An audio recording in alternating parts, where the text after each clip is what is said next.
Армысыздар ағайын, ұлттық арна эфирінде елден хабар, және мен Ақмарал Төлеубек. Құрметті көрермен, айналаңызда болып жатқан қандай да бір маңызды я қызықты оқиғаға куә болсаңыз, ұялы телефоныңызға түсіріп, төменде көрсетілген WhatsApp нөмірге немесе электронды поштаға жолдаңыздар.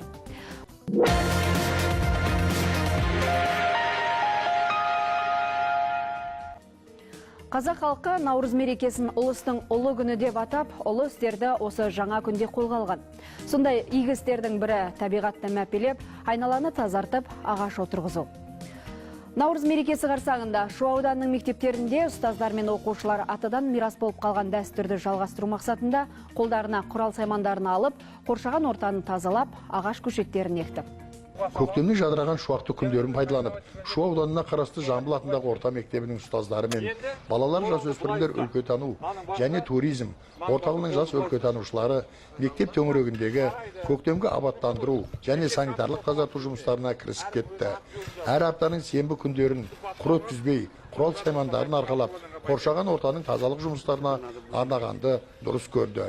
Ұйымдастырылған бұл игі шараның басты қасында Жамбыл атындағы шағын орта мектебінің тарих пәнінің мұғалімі, балалар жасөспірімдер өлкетану және туризм орталығының үйірме жетекшісі Данияр Жұмабеков қызу тірліктің бел ортасынан табылды.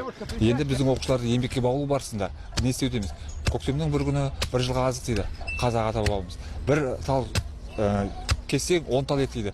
Бұл алманың сорты америкалық Golden Zit 1, Golden Zit 2 деген алма сорттары. Бұл өткізілген іс-шара елбасымыздың ұлы даланың 7 қыры атты мақаласындағы ұлт тарихындағы уақыт пен кеңестік бөлімінің 7-ші бағыты Қазақстан алма мен қызғалдақтың отаны деп айқын көрсетілген бағытына орайластырып, табиғатты қорғау үшін бәріміз күресейік, бір ағаш егейік аудандық фестивалінің аясында өтті.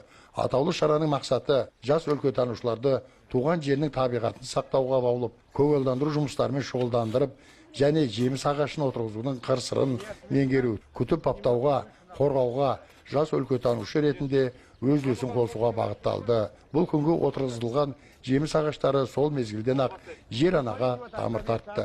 Эстафетаны ұйымдастырушылар келесі кезекте Мұхаммед Хайдар Дулати атындағы орта мектебіне жолдады. Табиғатты қорғау үшін бәріміз күресейік, бір ағаш егейік атты аудандық эстафетаны Мұхаммед Хайдар Дулати атындағы орта мектебіне жолдаймыз. Арнайы елден хабар үшін Жамбыл облысы Шу ауданынан Жұмахан Төлеуұлы.